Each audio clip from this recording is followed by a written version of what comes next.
नमस्कार, रिद्धी वॉइस स्टोरीमध्ये आपलं स्वागत आहे. हट्ट. बाहेर बरसणारा श्रावण आज पुन्हा तिची आठवण करून गेला. तसं तरी ती रोजच माझ्या आठवणीत असते. असा एकही क्षण नाही की जेव्हा तिची आठवण आलीच नाही. कितीही कामात व्यस्त असलं तरीही ती कायम आजूबाजूलाच असते. तिच्यापासून मी कधीही वेगळा नव्हतोच. आमच्या दोघांच्याही आवडीनिवडी अगदी सारख्याच, स्वभाव मात्र वेगळे, अगदी एकमेकांच्या विरुद्ध. पण तरीही आम्ही एकमेकांशिवाय राहू शकत नव्हतो.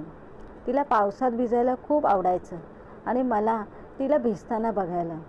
मी श्रावणात सुरू असलेला ऊन पावसांचा लपंडा एन्जॉय करायचो, तर ती एखाद्या फुलपाखरासारखी इकडून तिकडे उडत सगळा पाऊस तिच्या पंखांवर झेलत आपल्याच धुंदीत बागडत असायची.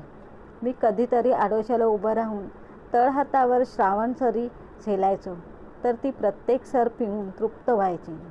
दारात फुललेल्या जाईसारखी ती कायम दरवळत असायची. राज, चल ना रे, मला बाईक शिकव ना. अगं वेडे, पाऊस बघ ना किती सुरू आहे. पाऊस नसला की नक्की शिकवेन तुला. शी बाबा, तुझं असंच असतं. जरा म्हणून रोमॅन्टिक नाहीस तू. अगं इथे कुठे आलं रोमॅन्स? नाही तर काय, मस्त पाऊस येतोय. पावसात भिजत भिजत गाडी चालवण्यात काय मजा येईल ना. मी पुढे, तू माझ्या मागे बसलेला, त्यात त्या श्रावण सरी, अधेमध्ये ढगातून डोकावणारा सूर्य. वा, काय रोमॅन्टिक वाटेल ना. चल ना रे प्लीज. तुम्हीच सांगा आता तिला नाही कसं म्हणू. म्हणून गेलो तिला घेऊन. खूप खुश होती ती. पहिल्यांदा तिने बाईक चालवली होती, तेही तिच्या आवडत्या पावसात. तिचं ते निखळ हसू मी प्रत्येक क्षणाला मनात साठवून घेत होतो. आणि अचानक कर असा मोठ्याने आवाज झाला. मला जाग आली तेव्हा मी हॉस्पिटलमध्ये होतो आणि माझी माऊ. मी शेवटचं बघितलंसुद्धा नाही तिला.